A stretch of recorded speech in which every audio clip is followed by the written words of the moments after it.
Hey Gearheads, and welcome to GT Garage Talk, a discussion about all things automotive. I am your host, Corey, and on this week's episode, I have a very fun conversation about motorsport, about vehicle testing, about EVs, about internal combustion, about Top Gear, about a little bit of everything in the automotive industry. I could have gone on and on and on. I don't know, as I'm sitting recording this intro, just how long this episode is, but I feel it could have very easily gone to 2 hours. I'm not saying it is.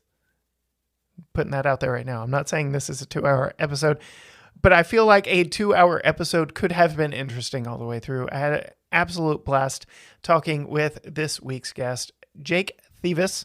I pray I got that right, because it has been a moment since I checked with him on the pronunciation there. German last name, so French last name over here.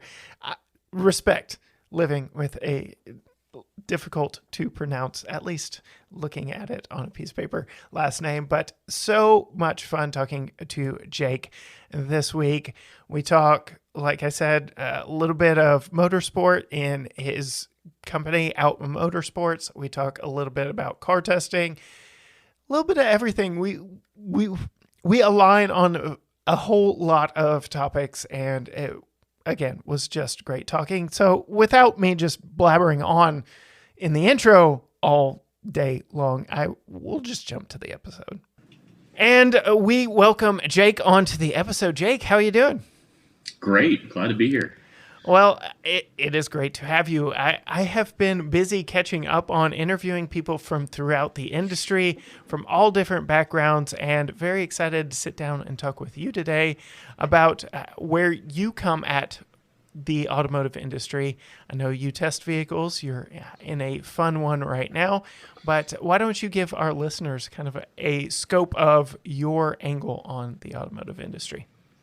Yeah, for sure. So my background, I've always been into cars, but my background started off in amateur motorsports. So, Okay. Getting into high performance driver education and then getting into time trials and wheel-to-wheel racing was my start with all of this. And then I started writing about what I was doing, which got me into more of the automotive media industry. Long story, very, very short. And then that opened some doors for testing new cars. And then my organization has started hosting our own motorsport events and street drive events. So you do a little bit of everything. We sure try. So we'll get into like the early days and starting to write about, and how did that all come about? Like what avenues opened before you? Well, so when you're doing amateur motorsport, one of the most important things you can do as you're growing as a driver is just keep a log and keep track of how did this event go? What did I learn? What do I want to do different next time? So I was posting on my college car club's discussion forum back when those were a big thing.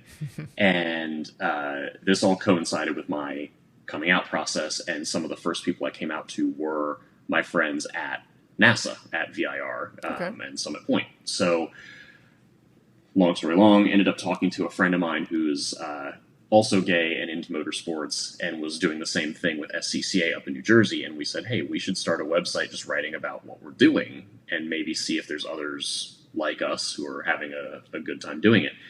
So we started writing and just, again, talking about our experiences. And, I went and autocrossed. I went and did time trials, and, I drove my car into a tree or whatever.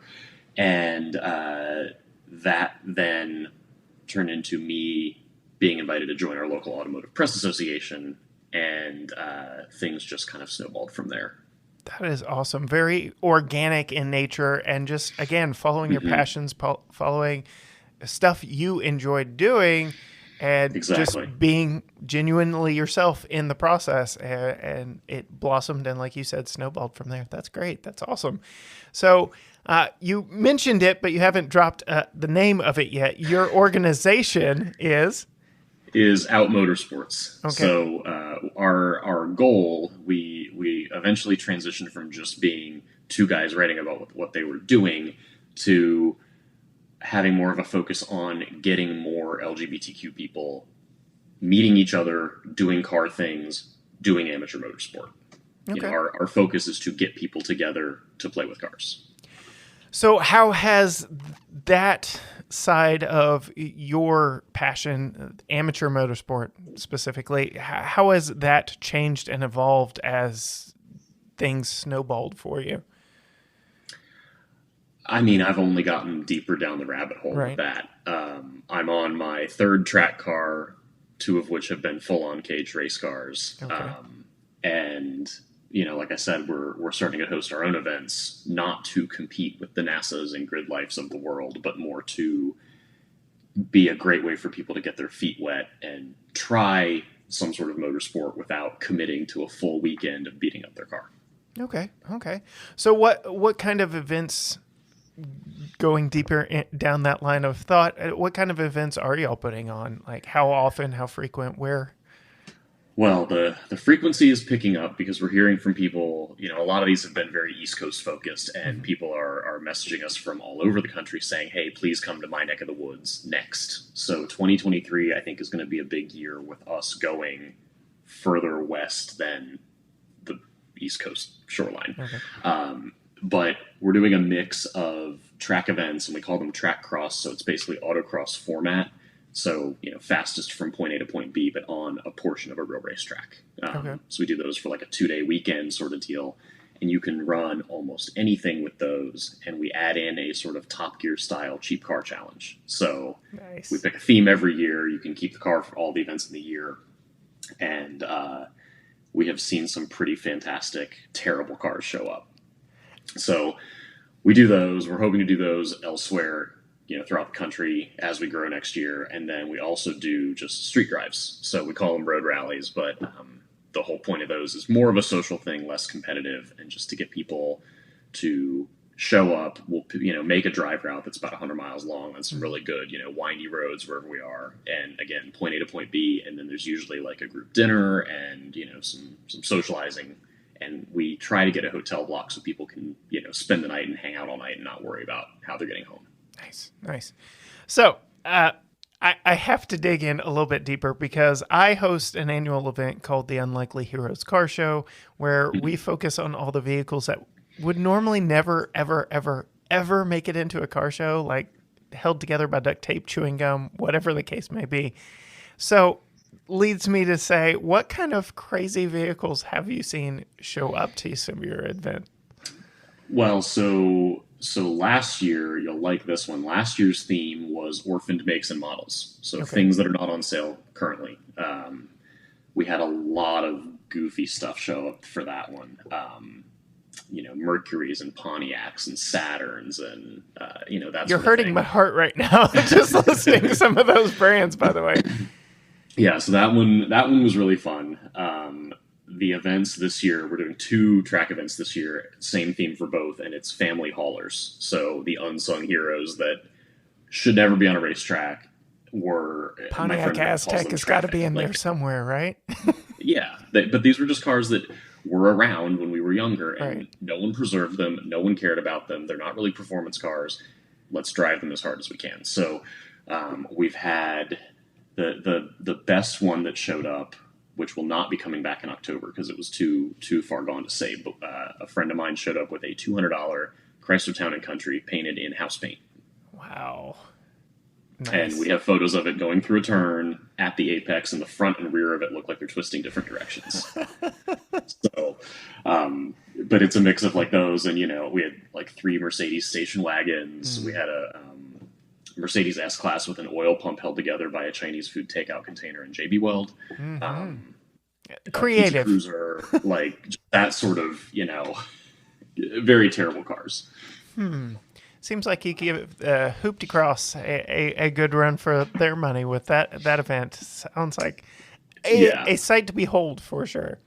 The photos are fantastic, and it's a mix of those cars and then people who just show up in their daily drivers or their like weekend toys. So we had that Chrysler minivan sharing the track with an Alpha 4C. Nice. And where else will you see that? Yes, that is quite crazy. It's like not to self promote on my podcast or anything, but at my car show, we have had Lamborghini Performante show up 2 years in a row, and it's like the first year he asked permission. He's like, "Do you mind if I bring it?" I'm like, "Well, it is your daily driver. I'm not going to tell you no." Because who's going to say, no, you can't bring your Lamborghini to our car show? But at the same time, like, we had my 2013 Chevy Cruze that, bless its heart, I did not take care of like I have any of my other vehicles.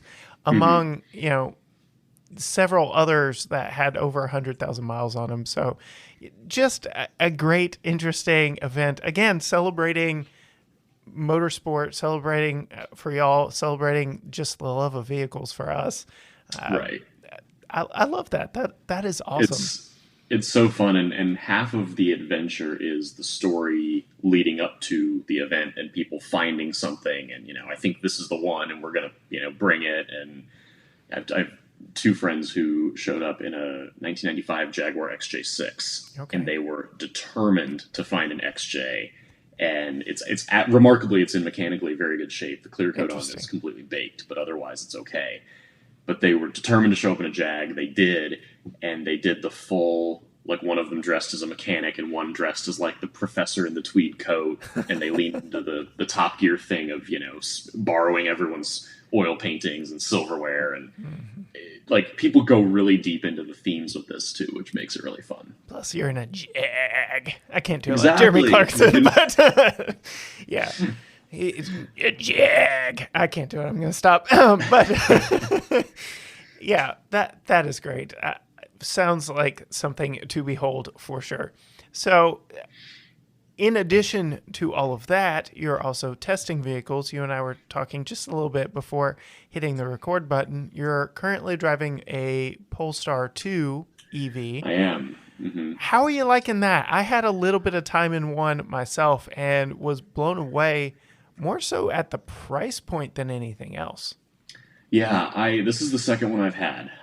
So I had one last year that was a fully loaded dual motor with every package on it, and then this one is a completely base car that has nothing, single motor front wheel drive, and I like them both. The performance package on the first car, the Öhlins dampers are really great on perfect roads, but in DC we have very awful roads, and they were really bad, and you have to manually adjust them. So actually I like this base car a lot because the ride is really good on the non-adjustable dampers. And yeah, I like the Google Automotive operating system and interface. It's kind of comparable to a Tesla Model 3, but I am not a Tesla fan, so I prefer the Polestar for a lot of reasons. Yep. So interesting that you bring up the Öhlins dampers because I had I'm going to butcher the year model, but a Volvo V60 Polestar here just for an afternoon, testing it from a local dealer just because it was super rare. And I took it on our historic brick streets here in Tyler, Texas. And yes, like you said, just completely terrible. But then I also took it on some fun curvy back roads that were in good shape and so much fun. And it's just been interesting to see how Volvo, now Polestar, is evolving and adapting for the modern era, because that was a very interesting car in its own right. It had a straight six, but it was transversely mounted and just crammed under the hood of that thing. And just screaming blue. I can't remember the actual name of it, but just spoke to, like neon blue. Yeah, spoke to me on a way that only bright colors can. So yes, I really enjoyed that aspect of that one. I just wish they modernized it. I know it was used. I would love to see a modern version of that. I think it's more proper. And it's interesting with suspension in particular, and it's also interesting having done this. I've been doing the new car thing for 2 or 3 years now, and just seeing things back to back at similar price points and who does what better, and also thinking not just from me getting to play with this for 4 or 5, 6 days, but if you're going to spend $50,000 of your own dollars on this, can you live with it, or is it going to be kind of a pain? Right. based on where you live and the types of roads and the type of driving you do. And, those Öhlins they're a racing shot company. And I have friends who run them on race cars, and they're phenomenal. Right. But racetracks are repaved often and cleaned every morning. Right. Which, our public roads are not. So it's just an interesting choice. But if nothing else, with the Polestar 2, they offer you the option based on what you want. Right. I'll lean into the testing of vehicles a little bit more, because I've been doing officially for just over a year now. You've been doing it a couple of years. And I don't know if you're like me in this aspect, but for so long, growing up reading Car and Driver, watching Top Gear, like I know you do, you start to nitpick their nitpicks. You're like, oh, that's just, why are you complaining about this? Why are you complaining about that? But my wife is now kind of getting onto me because, for instance, we had a 2022 S580, and just a phenomenal luxury vehicle in its own right. But like I mentioned to her, the blinker on it just sounded cheap. Here we have a $122,000 luxury vehicle that just feels opulent in almost every way. And you put that blinker on and it's click, click, click, click, click, click. Do you find yourself, you had mentioned driving vehicles back to back at similar price points. Do you find yourself overly nitpicking now and falling victim to that kind of thing? I do. And I try to at least put things in context. A lot of people, as relates to cars or in general, I think just don't care about details. Right. They don't notice them, or if they do, it doesn't bother them. I care a lot about details because I think it's not actually that hard to get it right, do them right, which is probably a really blunt way to put it. But the one I can think of, I had a 2022 Honda Civic Si, which is a fabulous car, especially for the money. It's like 27 grand. I loved it. But they have an analog speedometer and then a digital screen that shows like your center information bits, and the tach is a round drawing of a tachometer. And when you start the car, it does a gauge sweep where both needles move from 0 to their 100% positions and back down. And if you watch the video, I filmed it, the digital one is like a quarter of a second behind. And no one in the world will notice or care, but it was the first thing I saw when I started the car. And then you couldn't unsee it. Exactly. And I had to say something because that's my job. Right. But I also followed it up with, none of you will ever care about this because you're going to be distracted and hit the start button and the car's on by the time you look at the gauges. Yep. I find myself getting very pedantic, and when I try to zoom out a little bit from those little nitpicks and say, okay, but in context, is this thing good or not? And is it good compared to its competition or not? Is it worth the price or not? Like, those are the things that most people actually care about. I do think when you get to the really expensive cars where everything is pretty good, that's where details matter a whole lot more. Yes. Because for, $70,000, $80,000, $100,000, like, things should be perfect. Right. I agree. So funny that you bring that up, because I have leaned into, again, I referenced my wife earlier. I've brought her on board. So every press vehicle I do one for me, lifelong gearhead. And, I talk about the performance, the specs, the things that bug me. And we had a 2022 Supra, the 2.0. And of course, there's the whole, well, it's really a BMW. There's the whole, all the fake vents that they put on it. And then this one was the 2-liter, so it wasn't even the fast one, quote unquote. And then I leaned really heavy into that starting off the video with her. I was like, do you care about any of that? And she's like, don't know what those vents are supposed to do, so it doesn't bother me that they're fake. She doesn't care that it's made by BMW. She loved how it rode. She loved how it drives. She loved how it looked. Why did any of the rest of that matter? And so exactly. My review is kind of like, oh yeah, this, that, and the other. And hers is like, it's a beautiful car. Why aren't more people driving it? And so Yeah. a nice yin to my yang, I would Yeah. suppose there. I feel strongly about the Supra. I've driven, I think, four of them. I've driven a 2 liter and then a few of the 3 liters. And I'm a lifelong BMW nerd. I've Okay. owned like 12 or 13 old BMWs. And the Supra is imperfect, and that makes it perfect to me. Okay. Because it gives it some character. And like I was talking with a friend of mine the other day, and we agreed that a car having soul is just having some imperfections that car enthusiasts dub interesting. Right. Like if a car is too perfect, it doesn't have soul, but what is soul? But the Supra, like, it's a little short, it's a little twitchy when you really push it. I don't care that BMW makes it. Mm-hmm.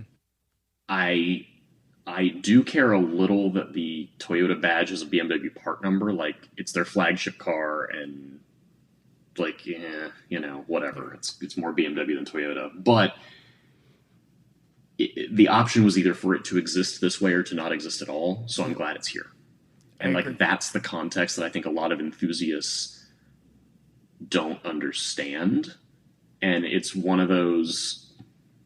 It's kind of a hot take that comes from like watching Top Gear and just regurgitating what they're saying. Right.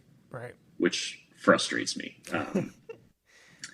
My mom has. We're going to go down the weird car rabbit hole for a second. My mom has a 2005 stick shift Chrysler Crossfire.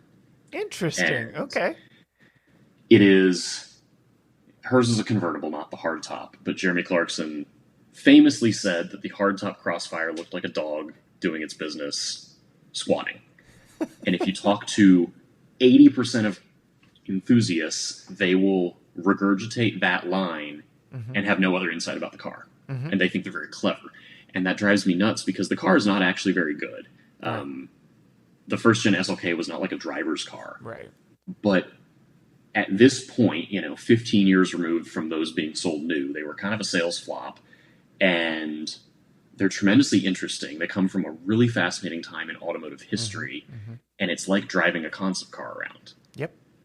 So I get frustrated with the people that regurgitate random viewpoints from popular people who can't just take something for, put it in context and say, oh, like that was a really weird thing that existed, and, is it good or not? I don't know. Yeah. Yeah, I agree with you on that one because I get a lot of that myself. It's like, okay, well, have a thought, like have an original thought, channeling my inner Michael Scott. But you'll see the trolls come out online that'll comment everything. And I'm like, okay, well, have you driven it, or are you just being a spec sheet jockey? Because that was my entire angle on my solo review of that Supra. On paper, even I scoffed at it. I was like, okay, it's slower. Yeah. Having driven the 3.0 on the track, I knew how good the chassis was. I knew how good the suspension, the steering, and the entire package was. And then getting the 2.0, knowing it's detuned and all that, but here on city streets, I was like, this is really good. I like it. This is better than anyone needs.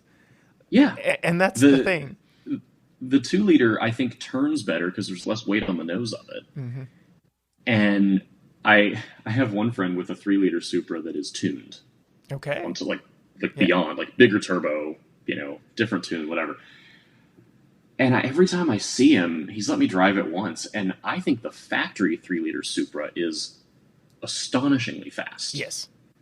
And I don't know why you need to tune one to be even faster. And he likes For doing reasons. track events. He comes to our events and everything. Like it's not like he just does straight line stuff, Right. but it's one of those where just because you can, should you? Did you make it better? And yeah, the 2-liter I think is fun because it's more accessible performance. You can play with it on the street and not go to jail speeds.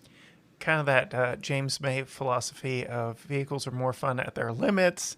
And you're more likely to find the limits of the 2-liter than the 3-liter in normal environments. Yes.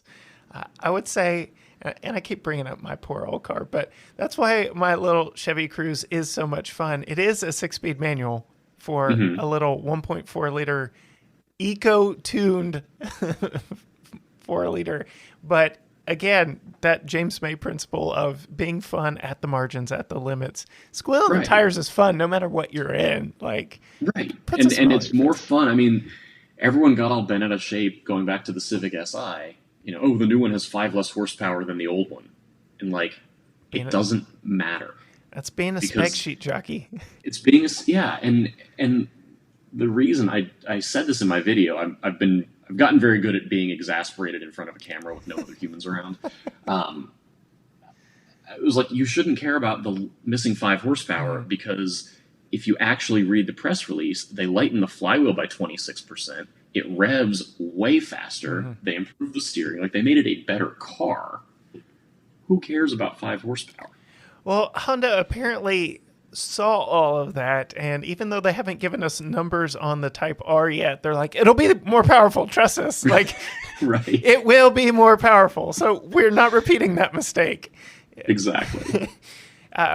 Speaking of the Type R, that's another one. Again, my lifelong gearheadedness. I'm an American V8 guy. So when it comes to small turbo, Japanese, JDM, all that stuff, I'm always like, okay, it has its place. It's just not for me. I had a chance to get in a used 2019 Type R, and I'm like, okay, I get it now. Like, I'm drinking the Kool-Aid. My goodness. Going back to, I know you're talking about the attention to detail in your SI was a little bit of negative, but when it comes to the performance of that Type R that I sampled, holy cow, the total package is just spot on. And that 6-speed was so good. They are very good cars. So I am very anxious to get in the new Type R because, again, my tester was used. It was the outgoing generation. And just seeing where Honda is going and what they're capable of, I'm like, yes, please get me behind the wheel of that one now. Yeah, I suspect the new one will be really, really good. Yes, and again, going back to there, we promise it's more powerful. It'll probably only be 5 or 10 horsepower, but you know Right. what? 5 or 10 It'll horsepower make matters. all the people on Instagram at least be quiet, and then all of us who have a little bit more of a clue will understand why it's better than the outgoing model. Yep. I'm going to steal from our random misfire questions at the end of the segment here and kind of pick your brain of what has been one of your favorite cars to test as of late. So this is an easy answer. I've got my spreadsheet up, but I don't have to look at it. I happened to get this scheduled over the weekend that we hosted our track event this past spring. Okay. The dates happened to coincide, so then I emailed and said, "Can I put it on the track? I have rented a whole facility, et cetera, et cetera." I had a Cadillac CT5 Blackwing with a 6-speed. And Now you're speaking my language. it was so special in a lot of ways to have that loan, and the car itself is tremendous. It represents the best of like an end of an era. Not only for Cadillac, but just you're not going to get a big V8 rear drive stick shift sedan. Like we're not going to do more of those as an industry. And I also, having the ability to have an event with 100 people where everyone got to get rides. We were using it as like a sighting lap, pace lap sort of car, doing slow speed stuff, and it was full every single time. And my parents came down to see the event and see me. The event was on Mother's Day weekend, accidentally. I got booted by a week, so then I called my mom and was like, "Hi, if you want to get together on Mother's Day, I've got the racetrack rented for you." But being able to share that car with both of my parents, having built this brand and this business, it was very much like this is a peak for me for Out Motorsports, was to have a very special, cool Cadillac. That's awesome. So, yeah, one of the highlights of the year for sure. Well, I am a board member of Texas Auto Writers Association. I mentioned earlier getting the Supra out on the track. We do a spring event every year that has traditionally been hosted at Texas Motor Speedway. They've got a road course on the middle of the track. At that point in time, I had a Hyundai Tucson. No track time for me in that one. But what was funny was the VP of events was in.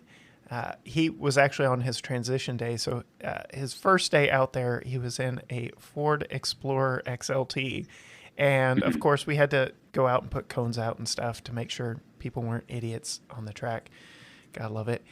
And so we did a warm lap, I will say, in a Ford Explorer XLT. And let me tell you, riding shotgun and in the back, because I was the cone guy, in an Explorer on a track that wasn't an ST model, I had to go and sit for about 30 minutes to let my equilibrium rebalance. The body roll on that thing was ridiculous. And so the fact that you got one of, like you said, a modern icon that will be legendary for being one of the last, while on a track with approval, just the perfect storm there for you. That's awesome. Yeah, it was very special. They launched that car at VIR, which is one of the tracks I race at often every year. And part of my pitch back to Cadillac when I said, "Hey, this got scheduled," was it was in nicer words. It was, "You launched this car at VIR. I love it there. I know it like the back of my hand, and I didn't get to drive it there. Yeah. So I've got Summit Point booked. Can I drive it here instead?" And they were super cool about it. They loved the coverage, and we're working on some ideas for some other Cadillac V Series stuff. Awesome. Coming up. So awesome. Be interesting. Interesting to follow that story and that thread, how it goes. All right. Exactly. Well, I do want to be respectful of your time. I don't want to hog your entire afternoon there. So I want to close out with a fun segment I like to call Random Misfire.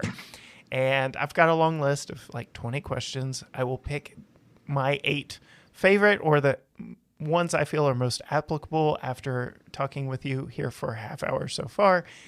Because in my opinion, all engines should have 8 cylinders. So here we go. 8 questions. Are you ready? Let's do it. All right. So the first one I ask of everyone, irregardless, and I threw that in just for my wife, of what their background is, but do you name your vehicles? The only car I have ever named, and I've owned north of 20. Okay. I had a 2018 Ford F-150 that was Clifford the Big Red Truck. All right. And other than that, no. Well, now I have to ask, side note, this doesn't count towards the 8. What are some memorable vehicles in your past life? Ooh, I had a BMW 128i 6-speed Sport Cold Weather Premium, fully loaded, black on red. And that was one that I loved because it defied the numbers queens. Mm-hmm. Everyone's, oh, why didn't you get the 135? Why not? Why not? It was a modern E36 M3, and it was a fabulous car. I had an L322 supercharged full-size Range Rover that was the car that made me feel like I've made it. So amazing. I only had it for 6 months because I bought an enclosed trailer, and it was too soft to really tow the trailer well. And then I currently daily a 2013 Porsche Cayenne diesel, which is a tremendous car. I just did 600 miles of towing with it through the Allegheny Mountains in Pennsylvania, which is punishing. Right. And it's just fine. Yeah. It's unflappable no matter what you do with it. Awesome. All right. Let's see here. Burnouts or donuts? Ooh. Donuts. Yeah. Everybody's got their favorite, like, stupid thing to do when they get a cool car. And, okay. Some of these I feel like you've already touched on or answered, so I kind of skip. On-road or off? I know you do a lot of track stuff, but... I do a lot of on-road. I really love on-road driving and, finding the limits of grip and, keeping tires happy and all that good stuff. I think I surprise people when I say that despite all that, I actually enjoy off-roading. Okay. Because both with racing and off-roading, the challenge is the same. It is, where's your circle of traction and where are you putting your tires? Mm-hmm. So I do enjoy off-roading. The unfortunate thing about living in the DC area is there's only a few trails within a 2 or 3 hour drive of here, and none of them are actually very challenging if you're, anything beyond a novice. Right. Yep. That's the thing that's kind of confused me here lately with this just insane push for more and more off-road capable or even soft road type vehicles. Mm-hmm. I'm like, you're buying this, but when is that ever going to see dirt? Yeah, it's interesting. I had a Subaru Outback Wilderness, and then of course everyone seems to have followed that formula of all-terrain tires, maybe the world's most adorable lift kit, and a roof rack. And I just want to know how many people are actually going camping so much that this makes sense. But I'm seeing them on the road. I would prefer more street-focused performance stuff, but I guess they sell. I think if you go further out west, there's more desert space and just general space to go do those sorts of things. Around the East Coast, there's just not. What were your thoughts on that car? Because we had one loaned to us by a dealer.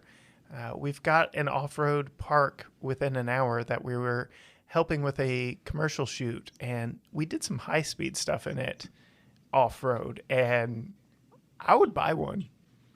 We took it to the trail that I can take everything to. It's got as much ground clearance as a G-Wagon, which I find hilarious. We had it out next to a TRD Pro 4Runner, and it had 0.1 inch less. Yeah. It's like they put the hardware in place to make it more capable.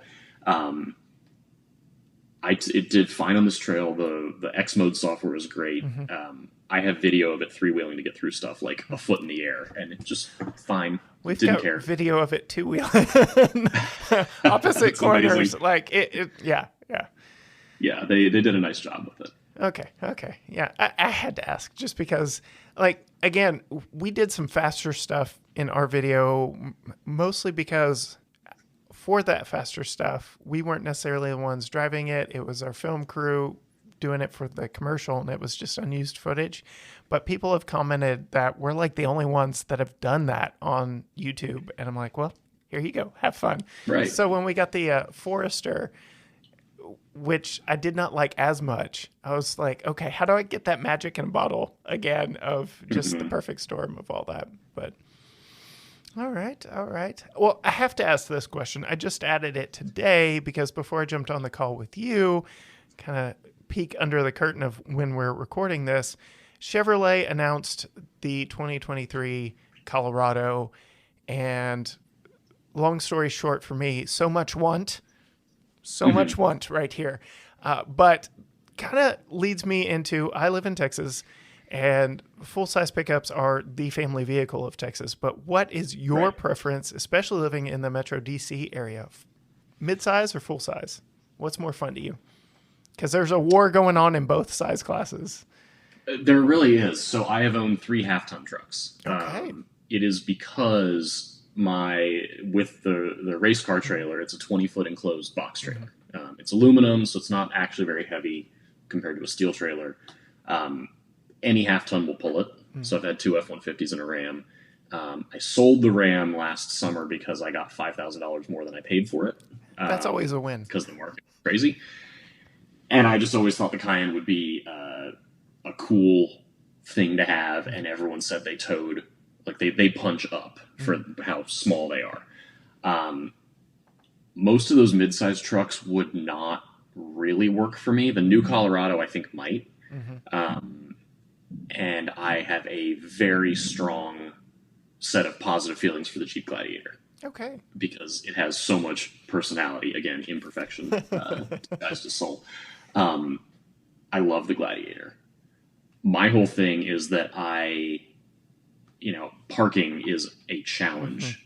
I'm in DC proper, and you pay by the parking spot, and I have a tandem parking setup, so 2 spots nose to tail, and the Cayenne is ultimately pretty small, which means I can park it anywhere. Right. Whereas my Ram, which is what I had most recently, was a crew cab long bed. Right. So it was just a lot of 3-point turns. Yes. You could get it anywhere. It had air suspension, so I could fit it into a lot of parking garages and squat it down. But the Cayenne is a remarkable fit for my particular needs. I think the challenge with a lot of new trucks when you go midsize versus half ton is the price difference between the two is not so great. So a lot of buyers, if they don't care about how big they are, and parking's not a concern, like in Texas, will just give me the bigger one. Right. Whoever said I have too much space to bring people and things with me? That's been my critique of the modern midsize pickup truck, because you get in the back seat and it's a little cramped. It's not super comfortable. The seating position and the taco is all around just not the best. There's just so many, I guess we'll say, personality quirks to them that you're like, yeah, but for just a little bit more, I could have a V8. And the fuel economy is not that far off. Right. So I could have a V8. I could have a big vehicle, because full-size trucks are just massive on the inside now. So yeah, it's been an interesting point in the pricing structure that manufacturers need to figure out. Yeah, it's very fascinating. I think part of the appeal of the Gladiator to me is that it's not just a smaller offering below a half ton. Like, it's not just a smaller Ram 1500. It is its own vehicle where it's a pickup truck, but you can take the entire roof off. You can take all the doors off. You can get it with a stick shift. And like, it is its own interesting type of vehicle. Whereas like a Ranger versus an F-150, to your point, the one's not that much smaller than the other. The fuel economy is like, for differences. If you're going to get a Ranger, like, I think either a Maverick or an F-150 would be a better fit. Yes. And then you've got like real price difference too. And we even had a trimmer model, and we were struggling to figure out, who is this for? Like it. So yeah. Okay. Let's see here. There's so many good ones, but like I said, okay, here we go. More tech or less tech in vehicles? Oh, I have so many feelings. We don't have all day for this. I'll put it this way. I just had a Toyota GR86 a few weeks ago. Love that car. Love that car. Love the fact that it has knobs for the climate control, a reasonably sized screen that will do CarPlay, that is low and out of your line of visibility, and is otherwise very analog. Yes. I have a very strong set of feelings about how touchscreen everything is dangerous, and it is implemented across the board because it is cheap, and no one wants to talk about that. I think we are actively making drivers worse and causing more crashes because of touchscreens. Yes. Very well articulated. Yes. I feel like I'm on both ends of the spectrum, because my all-time favorite car is a 69 Camaro Z28. Like, no tech.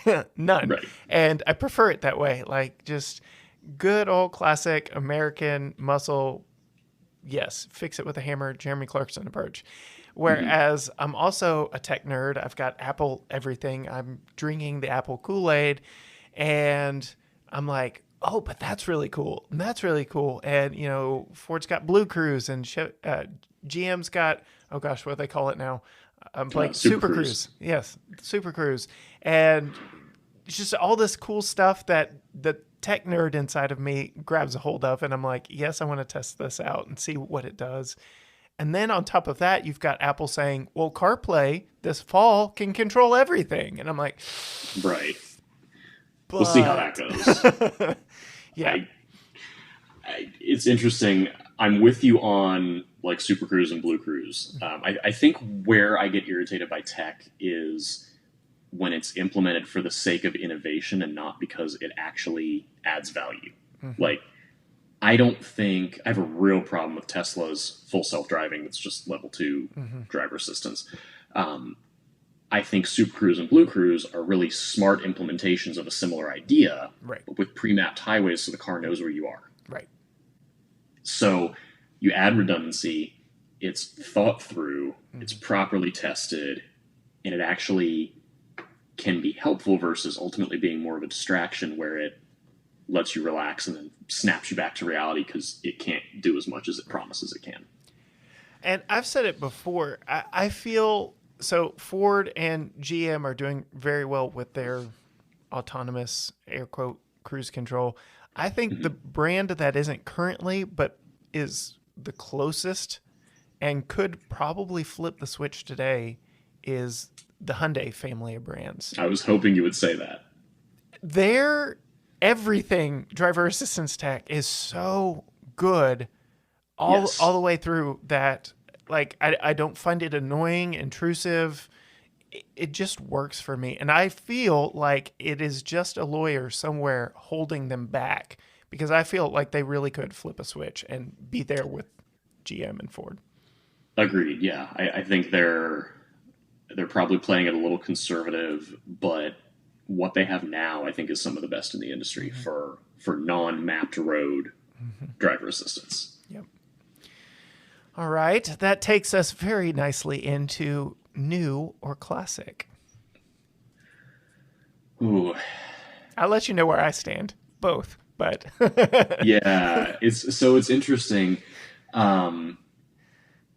It's really interesting because a lot of the stuff that I like that would be considered classic or retro in some way, like the Radwood era cars or older, depending on where you go, you get into this budget conundrum, and I've talked about this at length with a lot of my friends, where if you gave me like 30 grand to spend, it would be pretty easily, by and large, on something older that would be considered retro or classic. Something 80s or 90s is probably where I'd end up. If you said your budget is between like 40 and 60 grand, that opens up a lot of possibilities, both new or otherwise, of a lot of really good options. And I think talking about tech versus simplicity and, new versus used and all this stuff, I have been on this kick for months now, and I don't know if I'm going to go through with it or not, but I am really into a third gen Dodge Viper right now. All right. Which is like way counter to everything I've done so far. I didn't expect those words to come out of your mouth, so yes. No, most people don't. But but if you talk about like what would you buy for 50 grand, there's a lot of great new cars or 2-year-old cars that are, very safe, full of tech, great horsepower, decent fuel economy, plenty of fun. And I'm like, yes, please give me like the ladder frame with a truck engine that wants to kill you. That sounds really great. Yes. It's personality, right? It is. It adds so much personality. Speaking of personality, internal combustion or EV? Okay, I was talking about this with someone yesterday. I really like EVs for what they are. I've been driving this Polestar. I've driven Mach-E's and Bolts and Ioniqs and, you name it, probably driven it at some point. I think for most people doing most things, EVs are at the point now where they are good enough, practical enough. Great. For my own needs, you're still, even with the F-150 Lightning and the upcoming Silverado, like you're not going to tow a decent, reasonable range between charges yet. We'll get there. So for me today, whatever I would be buying would be internal combustion. Oh, okay. So we like Hyundai. They just had N-Day where they showed off the Ioniq 6 and this crazy hydrogen hybrid project. Well, I forget the name of it. Just absolutely bonkers design. Yeah. Like, beautiful, super cool. So thinking of the other side of what not just towing, but just the fun just track stuff. Like we're getting there quicker than I thought we were. And there is a big appeal to me from a fun to drive quotient of just having Insta-torque. You don't have to wait for a downshift. You don't it's just go. It's all there and ready.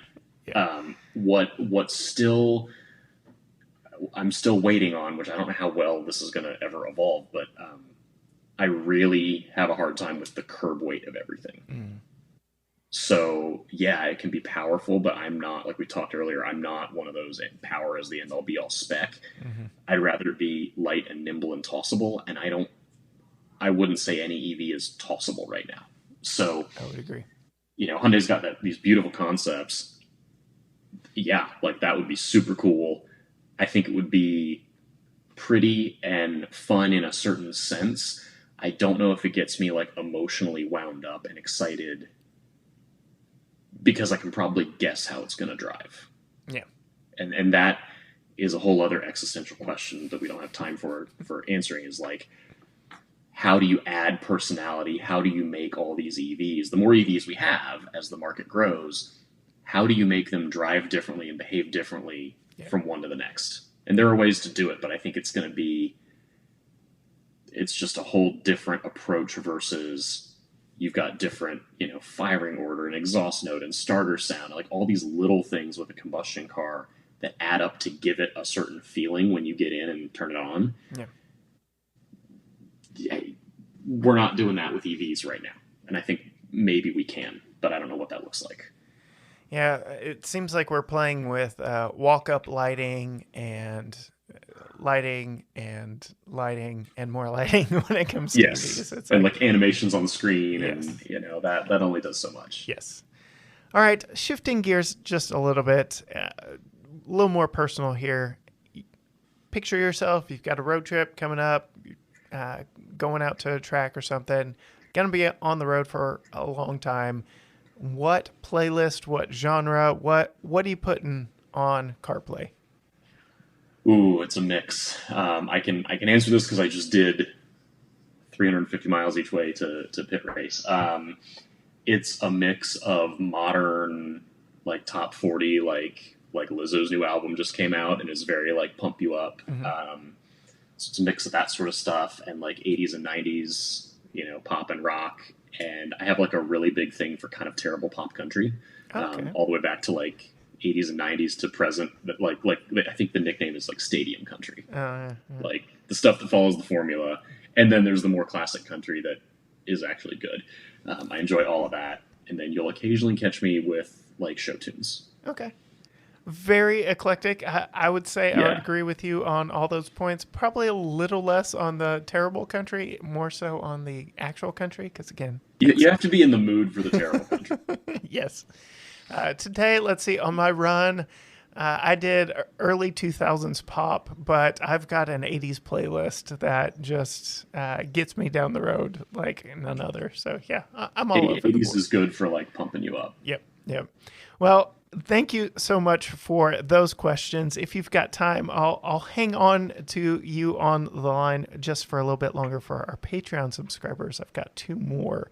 For sure. But before we close out this episode, where can our listeners find you, what you do? How can they get involved in some of those events that you're putting on that sound absolutely amazing? So the best place to find us is either on social media. We're on Facebook, Instagram, and Twitter, all at OutMotorsports, or our website is outmotorsports.com. And then if anyone wants to see me blathering on about new cars, we are on YouTube, again, at OutMotorsports. Awesome. So very easy. And for those in the podcasting know, I will put links to all that down in the show notes. Make it quick and easy for you. Jake, thank you so much for joining us and jumping on the call today. Absolutely. Thank you for having me. And we are so grateful for Jake and his time. I definitely encourage, go check out his stuff. It sounds like a blast out there. I'm definitely going to go make sure all my channels are following his channels just because I want to see the images of that old town and country and just some of the crazy things that show up at their events. So definitely go give him a follow, go give him a support in what he's doing over there. Again, grateful for him spending the time chatting with me, definitely going to keep in touch with him over the years because I could very easily see him being a multiple time returning guest. So yes, very thankful there, and thankful for you for listening each and every week to GT Garage Talk. You know where to find us. GTGarageTalk.com is our home for everything. Go find our YouTube reviews over at youtube.com/GTGarageTalk. And until next time, Gearheads, bye.